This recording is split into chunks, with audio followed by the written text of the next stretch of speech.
Good afternoon. This is Mishnah in Depth, Masechet Yevamot with Rabbi David Silber. He's going to be back in a few seconds.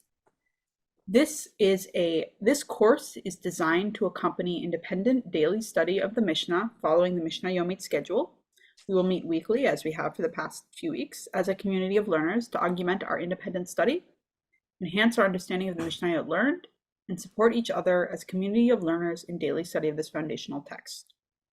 This class is a project of Drisha's Rifka Rosenwein Zichronah Livracha, Mishnah Division, and her family has sponsored it in the memory of Rifka Rosenwein.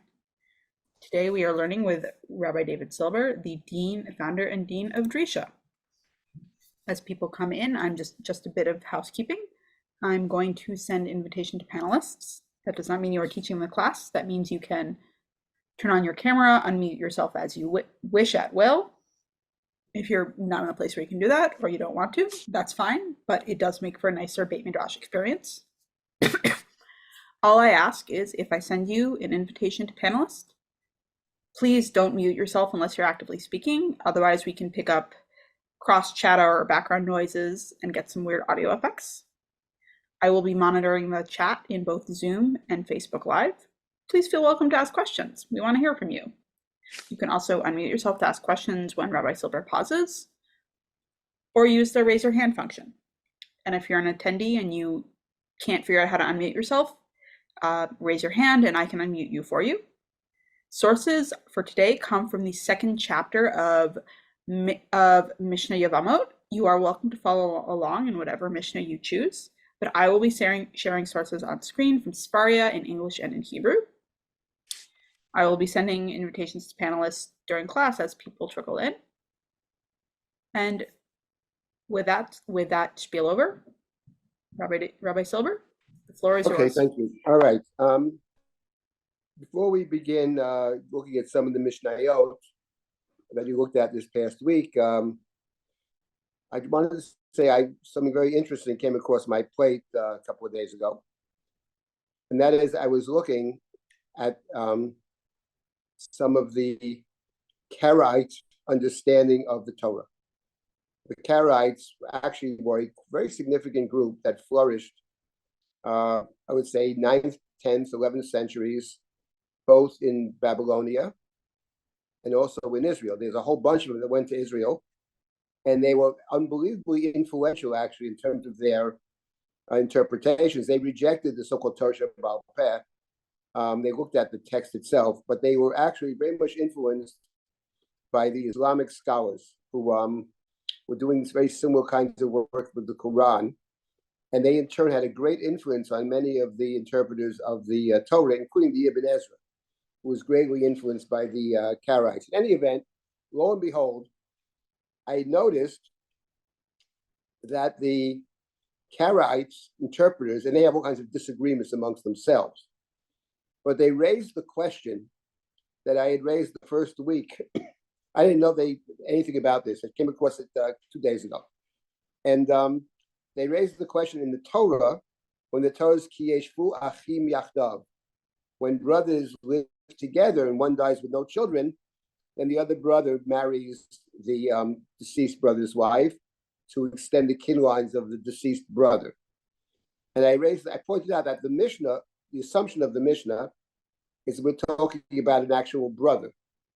And that raises the question about, one second, how can a brother marry his deceased brother's wife when the deceased brother's wife is expressly forbidden twice in the book of Vayikra, in chapter 18 and chapter 20?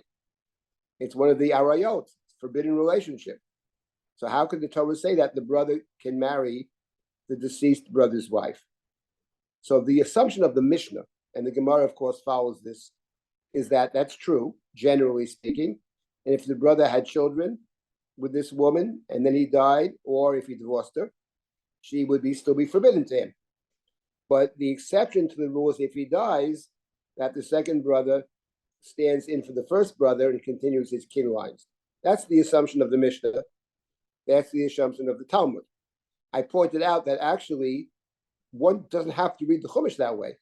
Ki yeshvu achim yachdav, that the word achim throughout the Torah has a variety of meanings. Sometimes it means an actual brother. Usually it could mean another Israelite, maybe somebody from your family. So I raised that question, and I pointed out that the Torah says that if a man dies with no children, the wife should not marry an ish zar, a foreign person. So it sounded to me like a foreign person means a foreign person, but as opposed to the family. And that so I noticed that this whole discussion takes place in the context of the Karaites, and the Karaites, among other things, who followed in the Islamic tradition, and they're quite interesting. Ibn Ezra was very influenced by them. They raised the question about what do you do when the Torah has a general rule followed by an exception. And they distinguish between two kinds of cases, and they discuss this, they debate it. One is what they distinguish, some of them distinguish between when the exception is written right away. In other words, the Torah has a principle and says, but this you may do. That's an exception that follows the rule right away. And so the exception holds and the rule holds.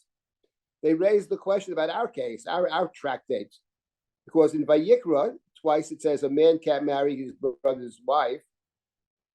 But in Dvarim, it says that if he dies without children, Achim Yachdav, he not only can he marry his brother's wife, apparently he's supposed to marry his brother's wife. So they debate exactly this question. Some of them say, well, it's not really his brother, because the Torah forbids the brother. And others say, no, it is his brother. It's an exception to the rule. Exactly the question that I had raised and exactly the same psukim is exactly raised by them. I was astonished to see it, actually. In any event, I thought that was an interesting, the whole Karaite business. One is that there were scholars who studied the Karaites. In fact, about a year ago, I met a woman who's in Boston now. She's at a university in Israel, and she deals with a very interesting person who deals exactly with Karaite literature. For me, it's an unexplored area, and one that had enormous significance for Jewish interpreters of the Bible, especially the Spanish ones, like the Ibn Ezra. Sometimes he rejects the Karaites, sometimes he seems to accept them. Very often he accepts them without mentioning them. So that's an interesting business. Okay, anyway, let us now proceed. Again, as Kayla said, this is really less of a shiur, more a way to accompany you in your own learning of the Mishnah. And we may fall a bit behind, we'll jump around. I'm trying to highlight what I think are the key ideas of the Mishnah to be helpful. And if people have individual questions, of course, please speak up. So I wanted to mention the Torah, actually, when it comes to Yibum, the Torah. Let me just say one other thing. In somebody last week, I think it was Evelyn, raised the question last week about why the Mishnah starts with those women who don't have Yibum. She raised this question. They don't have Yibum. And I believe it was Evelyn, might have been someone else, but in any event, so we discussed a bit last week. I just wanted to point out that in light of what I just said, that essentially Yibum is an exception to the rule. So if you have an exception to the exception, you actually, in a sense, go back to the rule. In other words, there's something very funny about the Mishnah in general, and that is the order of the mishnayot. The order of the mishnayot, it raises a million questions. Why does Seder Nashim begin with Yibum? Well, we discussed that a bit. But logically, we would have started with Masechet Kedushin. Masechet Kedushin is the last Masechet in Nashim, the last, the seventh, 7 out of 7. Logically, start with Kedushin. The Rambam in his Mishnah Torah starts with Kedushin. That makes sense. Yibum is later. In any event, so what's interesting, in any event, Seder in general is interesting, but I just wanted to point out that when you start with the Mishnah which says that under these circumstances we don't do Yibum because the woman is forbidden to be married to the prospective Yavam for a different reason, not because it's his wife's husband's brother's sister, but brother's wife, because maybe it's his daughter or his mother-in-law or whatever. But at the end of the day, the first Mishnah takes you back to the forbiddenness of Yibum, which actually could be, which is actually the problem of Yibum to begin with. Every Yibum should be forbidden. So the Mishnah, by saying we don't do this, is a way of underscoring or reminding us that the whole Yibum business is problematic, given the interpretation of the rabbis that brother means actual brother is problematic. Okay, anyway, just wanted to make that. Let me start say. Can I ask you a question? Yes, of course. I was also fascinated by that. It struck me, it just didn't sit right. So I was listening to a shiur, I don't remember by whom, who said that, and gave this reason, which also didn't sit with me, that Yibum and Chalitza are mitzvot midaraita, while marriage isn't.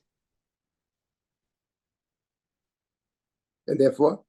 So therefore, you put down the ones that are mechuyev or whatever, midaraita. Yeah.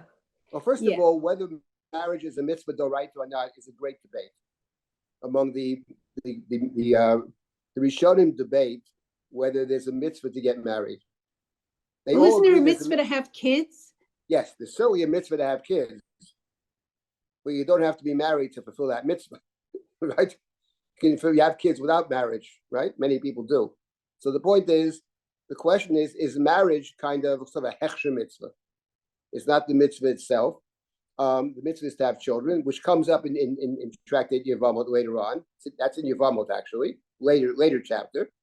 And others argue that no, there's actually a mitzvah to get married, apart from the mitzvah of having children. And they point out to a different Mishnah, which is the Mishnah from Tractate Kedushin, which is the last tractate in Seder Nashim. The second chapter of Kedushin says, "Ha'ish mekadesh," a man can get married through a shaliach. A man can send a messenger to his fiancée to give her money for the purpose of Kedushin, and the woman can also set up a messenger to take money from the prospective husband or from the messenger. Neither one has to either give or take the money. The man can appoint a shaliach, an agent, to do it, and the woman can appoint an agent. So the Gemara says, it says, "Ish mekadesh bo b'shulcho." A man can marry a woman; he can do it through his agent. Says the Gemara. Why does it say if he can do it through his agent, say he can do it with an agent? Why say he or his agent? Answers the Gemara, "Mitzvah bo yoter mi b'shulcho," because there's a greater mitzvah for him to do it than to do it through an agent.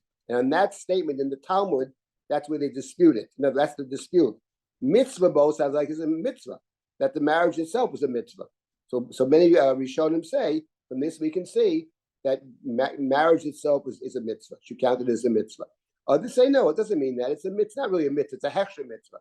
Get married and you have kids. But basically, so that's actually a dispute. And then the Rambam said something a little different. The Rambam I mentioned a couple of weeks ago said in the case of Yibum, normally marriage it has to be consensual, but Yibum is different. Yibum, you don't actually theoretically need the woman's consent.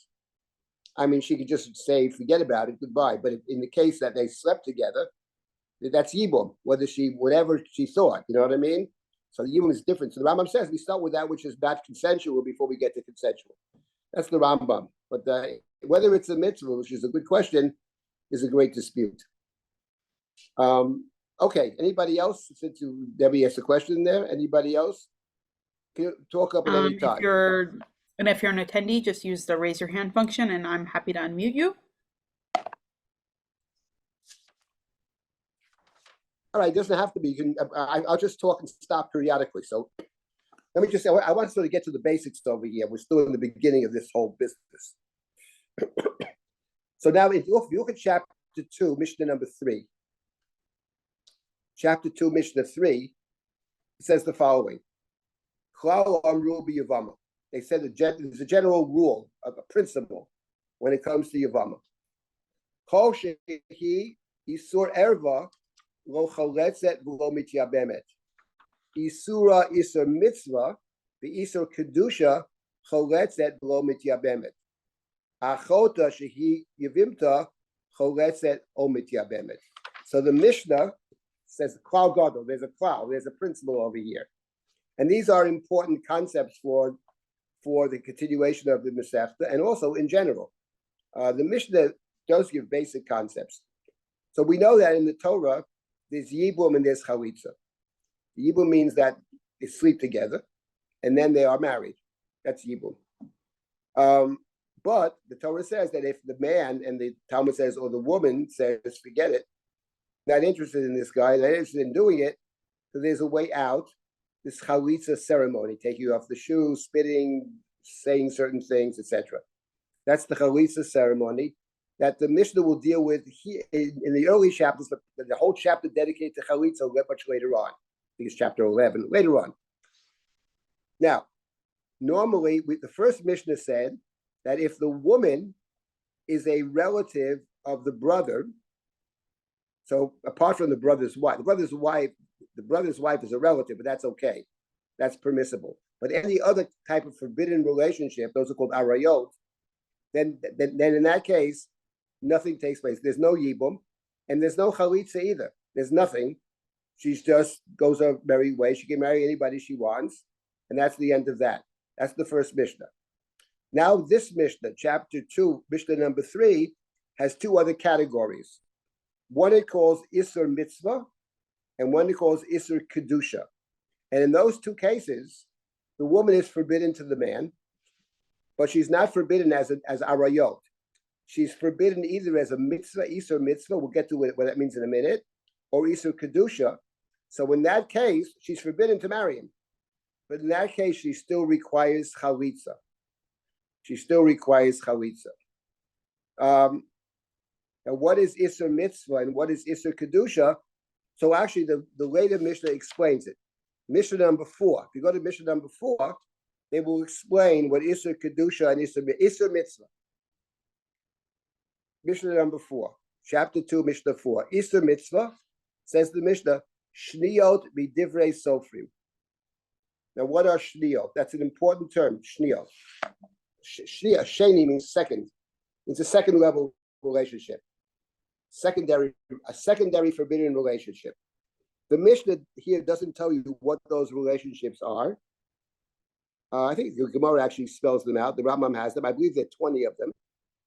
And these are relationships that are forbidden from rabbinically forbidden. They're not in the Torah. From the Torah's standpoint, they're actually permissible. But they are forbidden from a rabbinic standpoint. I don't have a whole list. There's 20 of them. And these 20 are only rabbinic. So the Mishnah says that's Isur Mitzvah. And what about Isur Kedusha?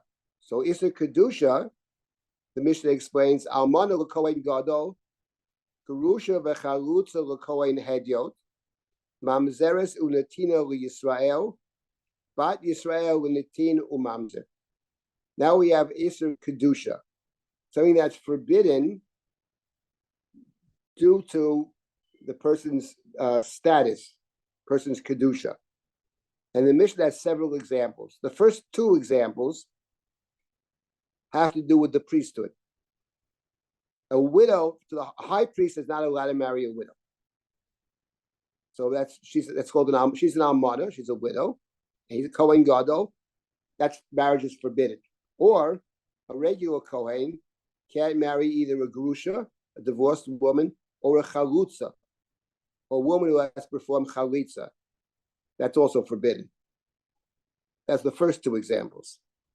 And the next two examples have to do with Mamzeres Unetino Yisrael, Bat Yisrael Unetin Mamzer. In the last two examples, a Mamzer or Mamzeret and a tin or Netina is forbidden to a Yisrael.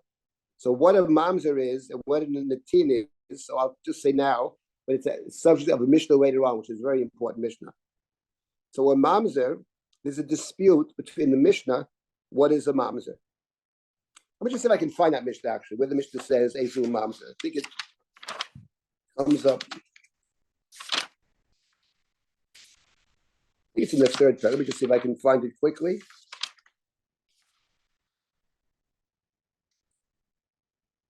Not finding it for some reason. I don't know why I'm not finding it. 1 second. Anybody know where that Mishnah is? Where Mamzer is? Fourth paragraph. Sing out and I can share it on screen. I got to find it first. That's the problem. Let's see.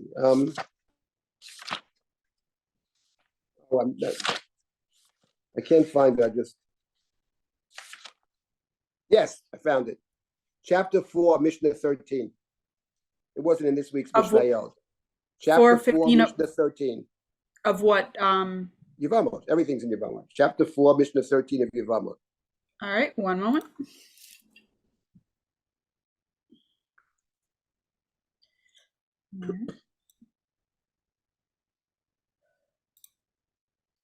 All right, one moment, and I'll get that on This screen. is a very important Mishnah.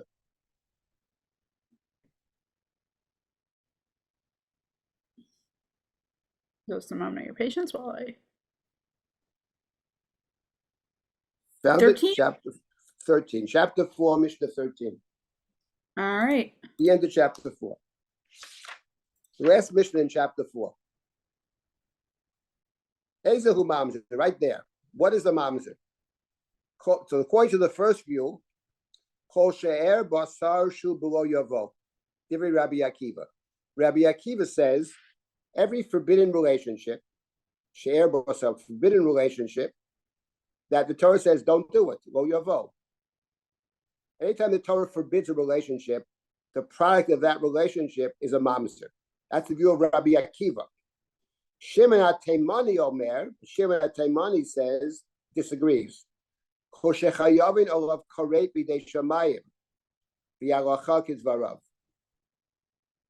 HaTeimani says, all those that the relationship has the punishment of karet. And the Mishnah says, v'yalacha kizvarav, and the halacha is like Shimon HaTeimani. Now, there are other opinions I'm not going to get into now. Let me just say that this is a very important machloket, and there's something unusual about this Mishnah. And I'll tell you what it is. I forget exactly how many mishnayot there are altogether. I believe the number is 4,250. I might be off by a couple. I think it's 4,250. How many times out of 4,250 mishnayot does the Mishnah say the halacha is like X? Halacha kidvarav. I believe the answer is 2. It might be 3. In other words, it is extremely, extremely, extremely unusual for the Mishnahs to say the halacha is like X. Almost never happens. This is a very important dispute. According to Rabbi Akiva, every forbidden relationship from the Torah produces the child that's born is the mamzer. And the mamzer is not allowed to marry a regular Jew. The mishnayot in the end of Tractate Kedushin have a whole system who can marry whom. But a mamzer can't marry a regular Jew. But Shimon HaTeimani, and we follow the halacha of Shimon HaTeimani, says no. It's only when the forbidden marriage has the punishment of karet. But if the forbidden marriage is forbidden, with it's a lo taseh, don't do it. But the Torah doesn't specify karet, then it's forbidden to do it, but a child that's born is actually not a mamzer. Now here there's a very, very important point. I want to emphasize this point. It's really important for Yevamot and for Seder Nashim in general. And that is, there's a concept which would be very, very important for us in Yevamot called Tefisat Kedushin. That is to say, marriage is actually a kind of legal state. When a couple is married, they are legally married to each other. Now, the question is, what about if it's a forbidden marriage? Like our Mishnah has back in chapter 2, mamzer and nitin. A mamzer is one born of, according to this Mishnah, either born from an issa karet or from any prohibition. Let's follow the view of Shimon HaTeimani because the Mishnah says his view is decisive in terms of practice. So it's like this. So according to Shimon HaTeimani, if a man marries someone that's an issa karet, a man marries his sister. That's not a marriage. According to the Gemara, Shimon HaTeimani, in other words, there's a connection between the Vlad being a mamzer on one hand and the marriage not taking effect. But according to Shimon HaTeimani, let's say a mamzer married a regular Jew, and not a mamzer. That is forbidden, but they're actually married. In other words, there's what's called Tfisat Kedushin. They're married. Same thing with a nitin. Let's get back to our Mishnah. Mamzer and nitin. What is a nitin? So a nitin comes up later in the Tractate Yevamot. Nitinim the word netin in the Mishnah is another word for what we would call give onim. That's the Rabbi story of the Silber, give onim. Yes. can you move your head back a little? You're being cut off. Okay. A little back more, and a little more to your left. Other way, right. Left, Thank you. right? Good. All Your right. head was, you were getting Okay, cut fine. off. All right. So here's the thing. So the story of the netin, the story in the Tanakh, Yoshua, is a bunch of people that are Canaanites. Yoshua, the Jews were commanded to destroy the Canaanites, or defeat the Canaanites, whatever. So there's a bunch of people who are Canaanites, and they dress up, and they say they came from a faraway land, and they want to make a treaty with the Jewish people. And the people say, okay, we'll make a treaty with you. Then they discover afterwards that they were tricked. These people don't come from a faraway land. They're Canaanites. They live amongst them.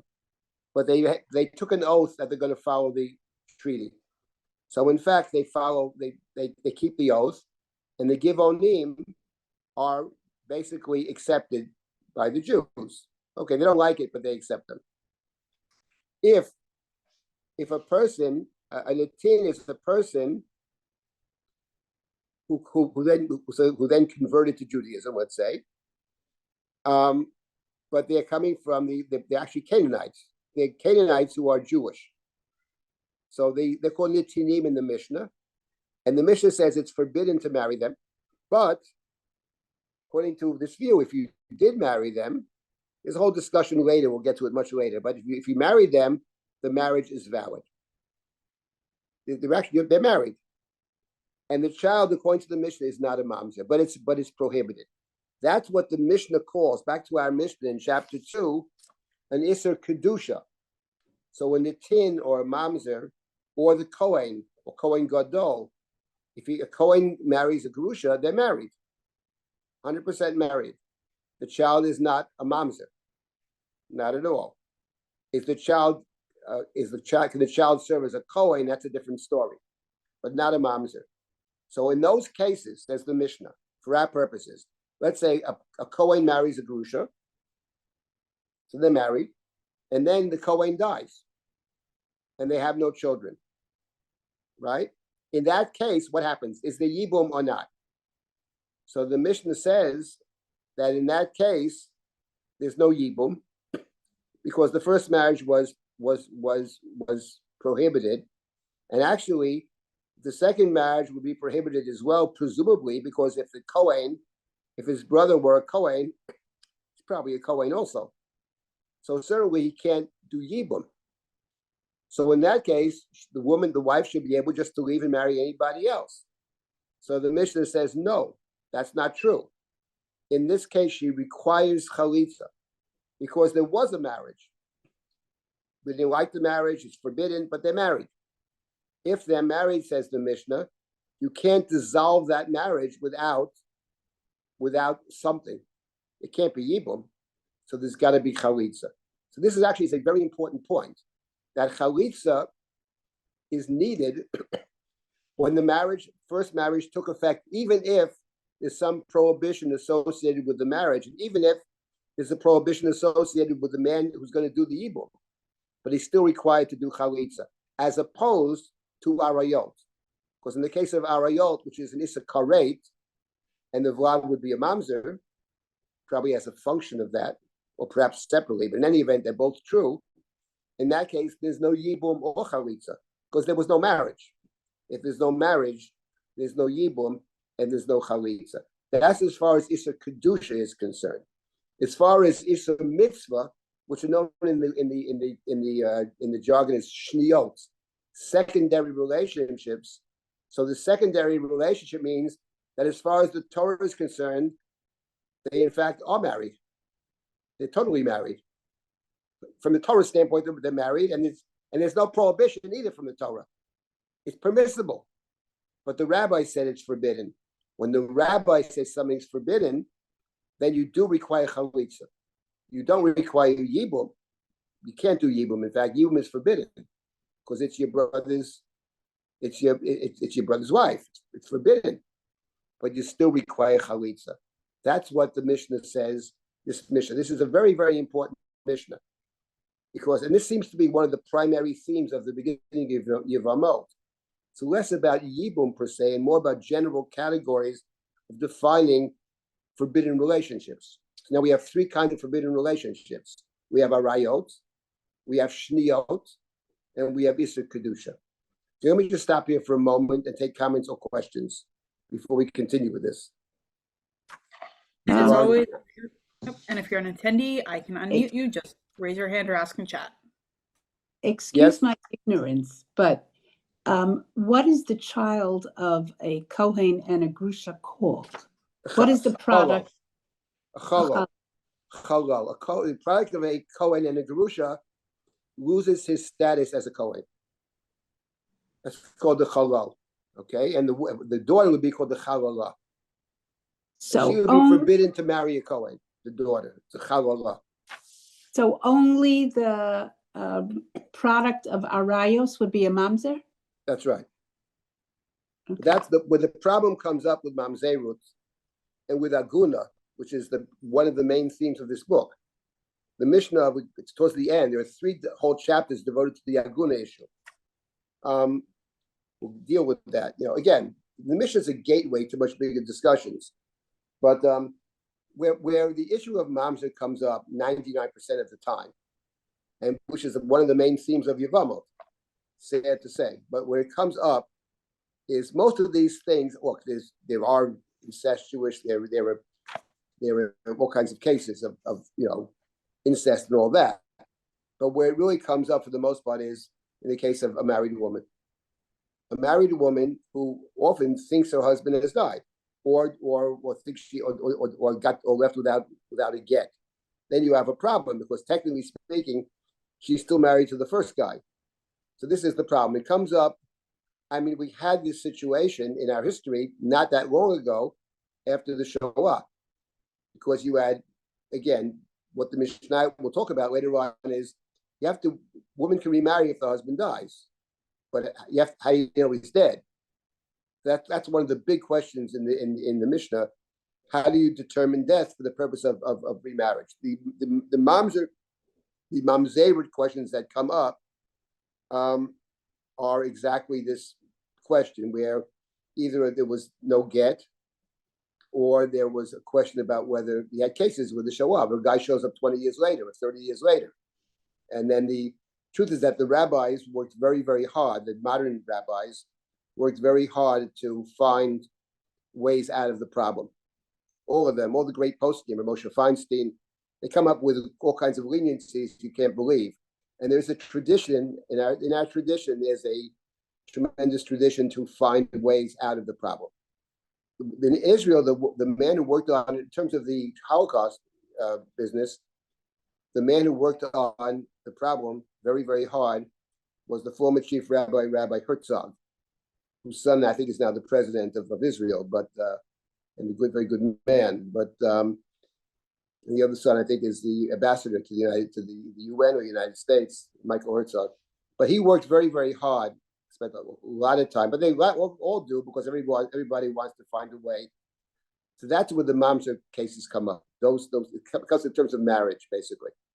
But forbidden relationships per se, unless they're arayot, do not produce mamzerut.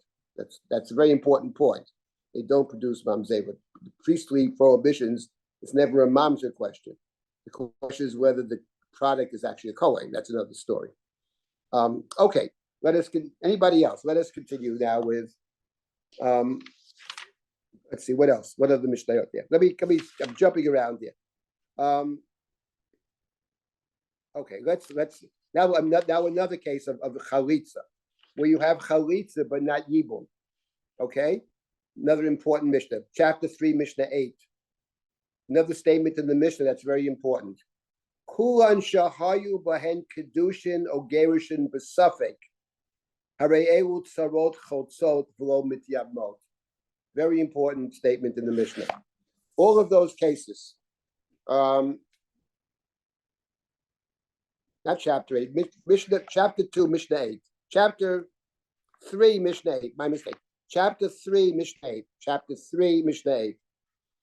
All of those cases where there's a suffix means a doubt. In other words, here's the point. If there's a doubt, chapter 3, Mishnah 8. This is not it. Chapter 3, One Mishnah 8.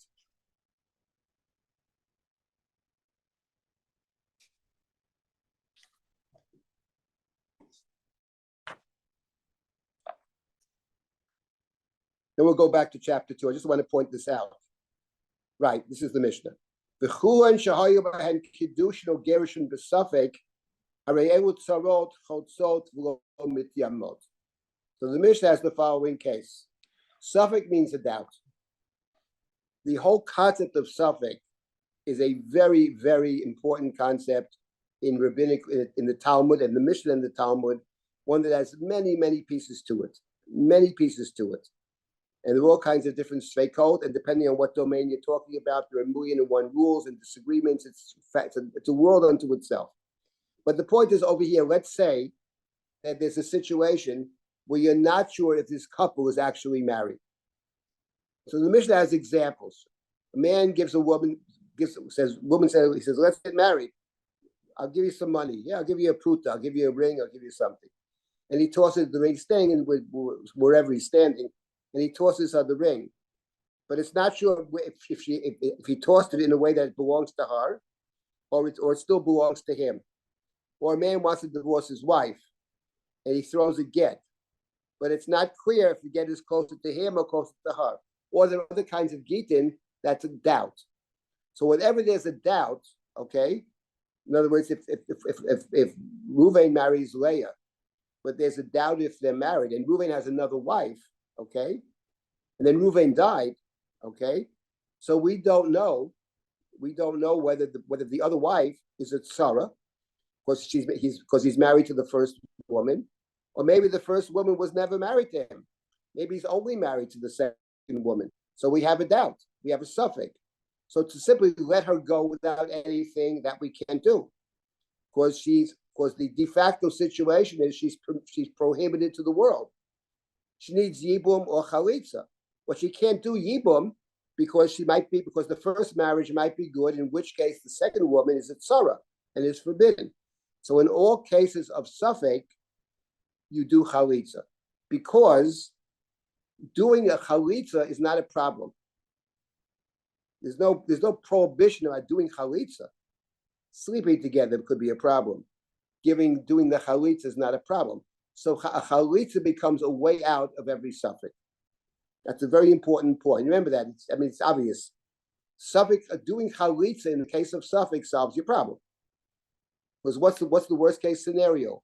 They really weren't married. You did a chalitza for no reason. Okay, you did a chalitza. You took off a shoe and you spit for no reason. Okay, who cares? It's an unpleasant ceremony, but besides that, who cares? The other business is problematic. You can't do that. So therefore, that's another rule about chalitza. Chalitza is very useful in terms of suffix.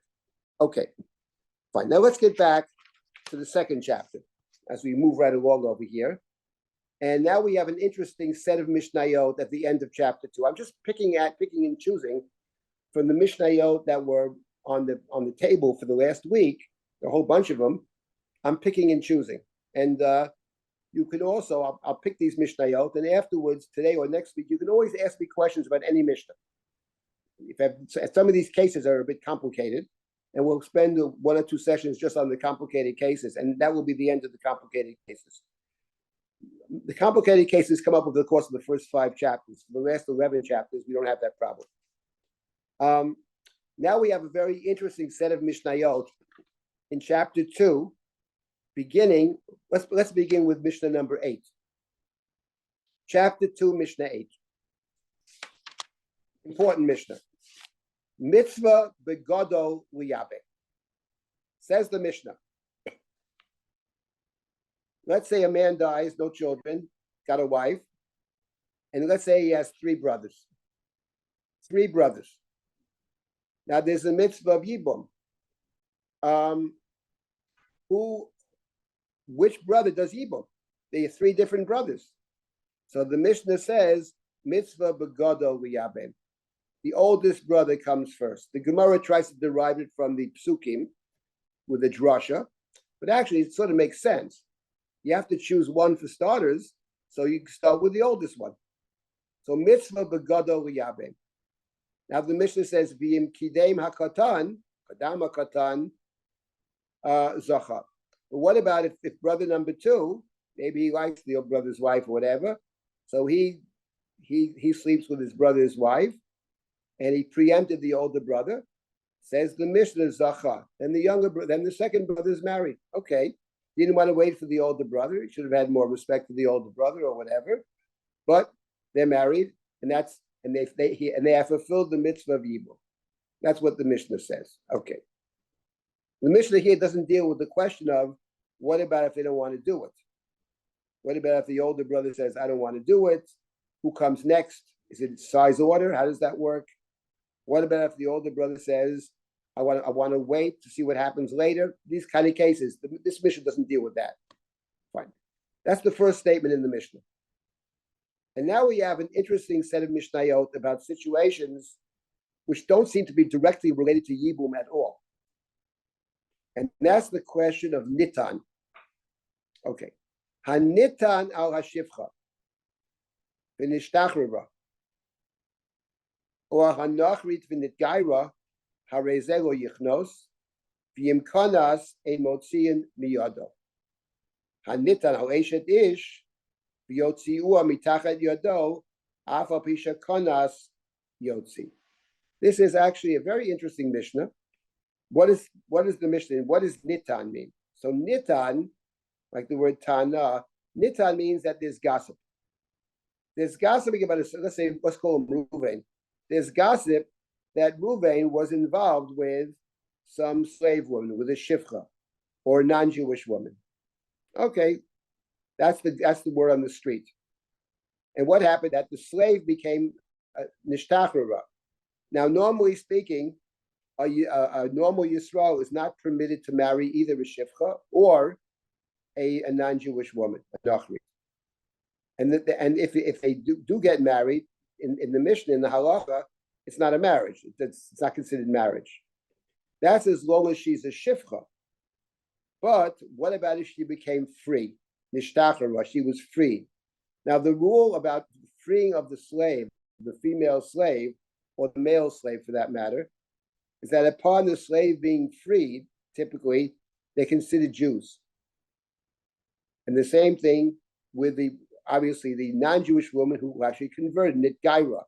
So the status of the Shifcha and Nishtachrira or Nachrit and Nitgaira are the same status. They are now Jewish women. And they are permitted to marry a Jewish man. But in the case over here, there was all kinds of talk that this man had affairs with either the Shifcha or the Nachri. But now she's Jewish. Says the Mishnah, Harezeh lo yichnos, he shouldn't marry her. Shouldn't marry her. But if he did marry her, ein motziin miyado, the marriage stands. The marriage stands. Now, the question is, why shouldn't he marry her? That's the question. Why shouldn't he marry her?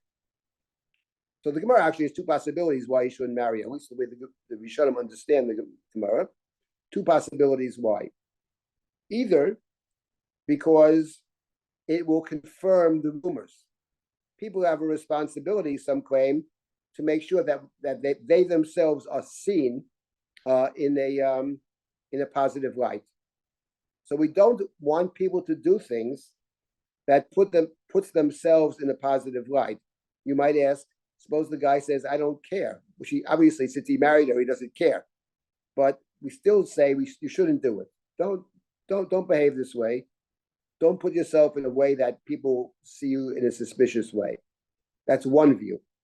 And the other view, which I think is the Ramban, had a different interpretation, which is, it's not that it puts you in a suspicious light, but it puts her in a suspicious light. Maybe she only got freed, or maybe she only converted in order to marry you. Now, what the status of a person who converts for ulterior motives is a major sugya in the Gemara in Masechet Yevamot. It doesn't come up in the Mishnah. In fact, I don't think the Mishnah actually ever mentions conversion. not in this context, which is interesting in itself. But in any event, that's that. But if they did get married, they're married. You don't break up the marriage, which is not true in the second case. Let's say the man was suspected of sleeping with a married woman. And then, right? And then the woman is no longer married to this man. The woman's not now divorced, the husband died, divorced, whatever. They're not married anymore, right? And then he married her. Then the guy who's suspect marries her, Yotzi. Then it says he should divorce her. The Mishnah did not say Motzi and Miyada, we force him to divorce her. It says Yotzi, which leaves open the question: do we force him, or he should divorce her? So, what is the difference between the two cases? Why, in the first instance, we say he can remain married, and the second instance we say he should divorce her? And the reason is the following. This is another important point. That a married woman who has an affair with somebody, she becomes the married woman that has an affair with a man while married. The term for that woman is a sota. The case in the Torah of a sota is where a man suspects his wife, but we don't know for sure. But if we know for sure she's called the sota, then he divorces her, and she is forbidden to live with her husband anymore, but she's also forbidden to live with the man who actually slept with her. So in this particular case in the Mishnah, when someone is suspected of having had an affair with a married woman, if he had the affair, he will be forbidden to marry her. So that's why in the second instance, we say if he did marry her, he still has to divorce her. Okay, that's the end of Mishnah number, chapter 2, Mishnah number 8. Now let's continue with Mishnah number 9 and 10, and then we'll talk about this a bit. Let me just finish this first, and I'll take comments and questions. Now we have the next Mishnah. Hamayvi get mi Medinat Hayam. The Amar b'fonai nichtav u'b'fonai nechtam. Lo yisa et ishto. We have an interesting Mishnah. This Mishnah here, this case, believe it or not, of a person, an agent, who brings a get from overseas and says, it was written in my presence and signed in my presence, okay? In other words, I recognize the signatures on the get has signatures. I recognize that the signatures are valid, and I also recognize that it was written properly. Let's leave it at that for now. That case is the first case, believe it or not, in Tractate Gittin. In the Mishnah of Gittin, this is the first case. The Mishnah doesn't start with what is a get, who gives a get, how do you give a get. It starts with this odd case. The Mishnah often starts with odd cases. So let's say the guy brings this bill of divorce from overseas. There's no way to know. He is testifying that the get is valid. Now remember, in this particular case, and this is what's interesting, talking about aguna, one witness is enough. Normally, when it comes to marriage, divorce, you need two witnesses. But in this case, the guy who comes from overseas, we accept his validation is sufficient. His validation alone is sufficient. So the Mishnah says that such a person who testified that the wife is divorced, he's not allowed to marry her, because we are suspicious. He's the only guy who says she's divorced. Maybe he's only saying this because he wants to marry her. Okay, so therefore, it's once again a question of suspicion, similar to the last Mishnah. Or he testified he's dead. Death of a spouse, one witness is enough because of aguna. Or I killed him, or we killed him. He's not allowed to marry the wife, because again, we suspect he's always saying this to enable him to marry her. Rabbi Yehuda says, Omer haragtiv lo tinasi ishto, haragnuhu tinasi ishto. He says something interesting. If he claims I killed him, then we don't permit him to marry, because we don't necessarily assume that he did it. People are going to say he killed him. No, he probably did. We don't believe it's true. That's difficult, say ishto. But we killed him, or I was there when they killed him. That's another story. In that case, he can, according to Rabbi Yehuda, he may. But anyway, coming back to the main point of these two mishnayot, it's about nitan. Under what circumstances do we suspect somebody so that they're not permitted to marry the woman? So we have a case of Mishnah number 8, Mishnah number 9. Now we have Mishnah number 10. Mishnah number 10, also very interesting topic here. A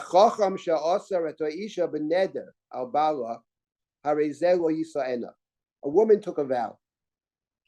Normally speaking, in the Gemara doesn't like women taking vows.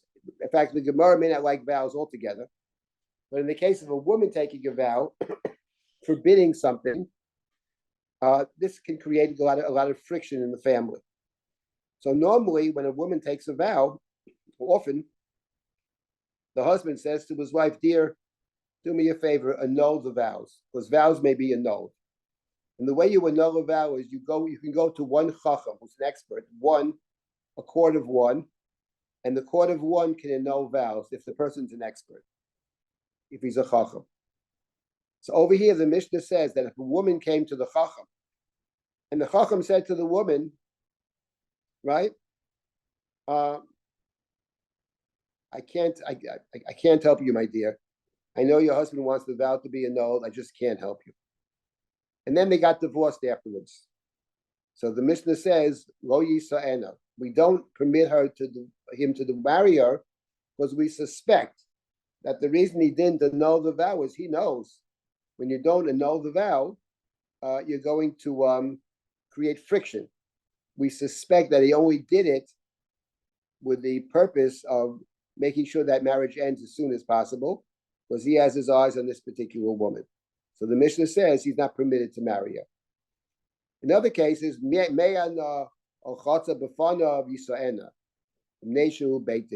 in a situation where she's married to somebody, but either annuls the marriage, that's called miyun, talk about that some other time, or he was part of a chalitza court, then he can marry her, because chalitza requires a court for chalitza. It's a question later in the Mishnah whether 3 or 5 judges you need, but you need more than one. So in that case, we don't suspect him because in order for it to happen, you need other judges as well. So therefore, we're not suspicious that he only did it because he wants to marry her, because he alone can't do anything. He needs the other members of the court. But the Mishnah continues, but if it were a married man, from Meitu, but if at the time he did this, he were married, then he's permitted to marry her. This is very interesting, we don't suspect that a married man would have his eyes on this woman and wants to marry her. The assumption of this Mishnah, even though all the mishnayot and Yevamot that we're going to see are cases where a man has more than one wife. The first Mishnah about a tzara. Later on, there's all kinds of cases of 4 brothers, different multiple wives, etc. But this Mishnah seems to say something interesting, which is, normally speaking, if you have one wife, you don't want a second, for any number of reasons. So we don't suspect, if the judge had a wife, was a married man, or these other people were married, we don't suspect that they're always saying these things because they have an eye on her, and then if their own wives died, they are permitted to marry this woman, right? And also, the chulan shanisu la'acherim v'nitgarshu onit mutarat l'nasei the chulan mutarot l'vneihem o li'acheim. So in terms of suspicion, says the Mishnah, if in fact this woman came before got divorced, and then she married somebody else, and then she got divorced from the other guy, then he's permitted to marry her. He's not thinking that far, and obviously she married somebody else. What happens later on, okay, that's not suspicious, or not suspicious enough to forbid the marriage. And also, if the judge rendered his decision, he may not marry her, but his children or his brothers may marry her. We don't suspect he's going to do these things. He only can carry suspicion so far. So these last 3 mishnayot raise a very interesting question about, I would say, suspicion. Again, a topic that's a big topic. Rumors, suspicion, to what extent we pay attention to those things from a judicial standpoint, to what extent people have to be careful not to behave in such a way that may cast suspicion on them. And here we have 3 mishnayot in Yevamot which deal with this issue. Hey, let me stop here for a moment and take comments or questions about anything that we saw so far. One question I want to highlight in chat is from Ellen Raskas. She asked Yes. earlier, can someone who does chalitza marry a Kohen? Excellent question. So the Mishnah we saw said no. The question is, that's like Gerusha and Chalutza. So the answer is no. But the question that the commentaries debate is to whether that prohibition is actually a Torah prohibition or is another one of these rabbinic prohibitions. It's only a rabbinic prohibition. Doesn't mean it's permissible, but it's not of the same severity. One thing that's very important when you're studying Talmud, which is basically a lot of legal doctrine, legal documents, legal rules, it's very important to distinguish between different gradations. When you learn Masechet Yevamot, like we saw this afternoon, there's an issue arayot, there's an issue kedusha, there's an issue mitzvah, there is shniyot, and may all be forbidden, but they are all different. In other words, when it comes to law, the nuance is very important. So the answer to your question about chalutza is asura, but according to many, it's a rabbinic prohibition, just as shniyot are. Now, the shniyot, the secondary relationships, okay? Later on in the Mishnah, we will come across the idea that in a certain sense, the rabbis were more strict about the rabbinic prohibitions than they were about the Torah prohibitions, for the simple reason that when it comes to a Torah prohibition, people take it more seriously. When it comes to rabbinic prohibitions, people can belittle it, and they didn't want people to belittle these rabbinic prohibitions, and it's all very important. So sometimes they were more severe with those than with the Torah prohibitions. From a different standpoint, obviously, one is only rabbinic in nature, and the other is from the Torah. We have these categories, Doraita, the Rabbanan. These are legal categories, very important categories. Same thing we had before. There's an issa karet, there's an issa lav. In one case, if you get married, you are married. Doesn't mean it's permissible, but you're actually married, and you need chalitza. In the other case, there's no marriage, not for you and not for the tzara either. There's simply no marriage. Nothing ever happened legally. It's a non-event. So that's an important point. Anything else? That was it in chat, but I'm happy to any of the attendees. Okay. I'm happy to Speak unmute up, you. everybody. We got 3 minutes. Are there any questions about Mishnah that you came across that you found difficult? So would what you said, could that connect to Maris Ayin? Keeping Very up much so, I think. appearances? Okay. Right. Maris Ayin, the question is, let me just repeat your question for everybody. Marit Ayin means doing things that Marit Ayin that appear to be wrong, appear to be forbidden. We have a category called Marit Ayin. The question is, what is the problem with Marit Ayin? Why can't you do something that appears to be wrong? So here there's a whole discussion about this. It's a big topic.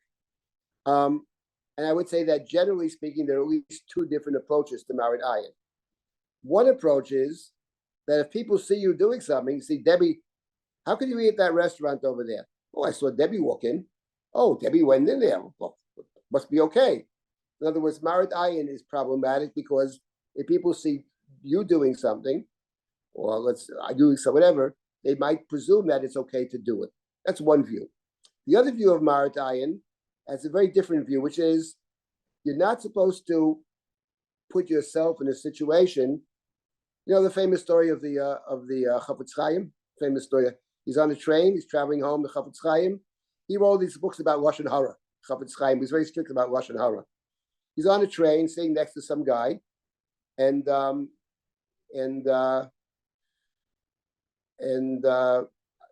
guy says to him, "I think we're going to Rod. I think the Chafetz Chaim's in that town.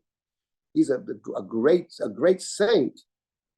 The Chafetz Chaim said, "Man, he's not such a big deal. Don't get." Says what? And he slaps him and says what? And they get out of the thing and walk in, and the guy discovers that this is the Chafetz Chaim. So what am I going to do? He said, "Downcrest, you know." So the Chafetz Chaim says, "Listen, I learned a big lesson about lashon hara. You can't even say lashon hara about yourself." And that, I think, is the idea of Marit Ayin. In other words, you have an obligation to protect your own standing. You shouldn't act in such a way that people think poorly of you. That's also important The verse they say,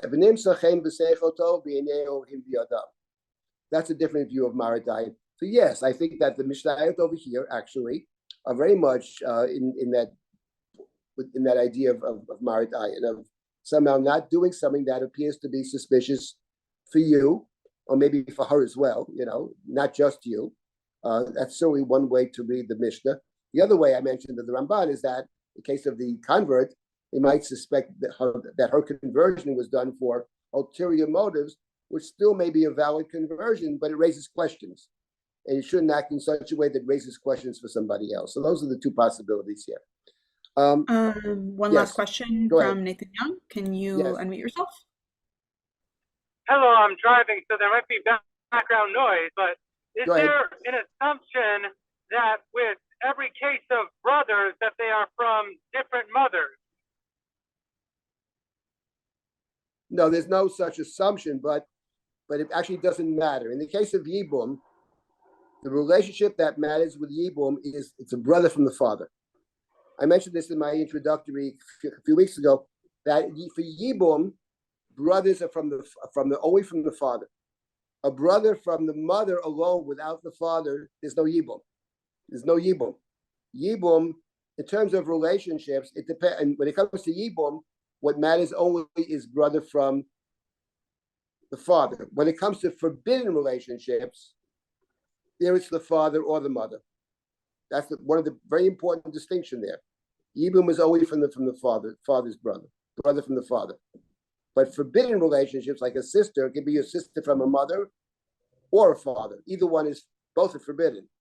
That's important. And you have to see in other areas of law, when we define relationships, how we define the relationship. Is it dafka from the father's family? Like in terms of inheritance, it's from the father's family. In terms of other things, it may be from the father or the mother. So that's an important question. Maybe revisit that question. Okay, we'll stop at this point.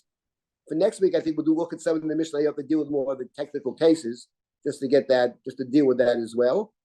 But I really wanted to get to the basic ideas over here, which is very important. Mamzer is one basic idea, the idea of different kinds of forbidden relationships. That's another idea. Suspicion, that's another idea. These are basically that come up. I also want to mention next week, we'll talk about, since you raised the question about brother, it came up in a Mishnah. That was this week's Mishnah. We'll talk about that as well. What is a brother, and what do you mean he has no children? What defines a child? So we'll deal with that next week. Looking forward. Okay. All right. Thank you all. Thank you, Rabbi Thank Silber. you so much. Thank you everyone for coming to learn. We have more Fallsman classes continuing this week. Tomorrow on Monday night at 7:30 at 8 p.m. Eastern, Rabbi Nadi Helfgott will be teaching. Rabbi John Kelson will be teaching on Wednesday morning at 7:30 a.m. Eastern Time, and Rachel Gelfman-Schultz at Wednesday afternoon at 2 p.m. If you are joining us from outside the U.S., please note we have switched over to winter time and Drisha's classes are now at -4 Greenwich Mean Time. If you want to find out more and register for our classes, please do at 5784.drisha.org/fall. Thank you, everyone, and have a good day. Thank you.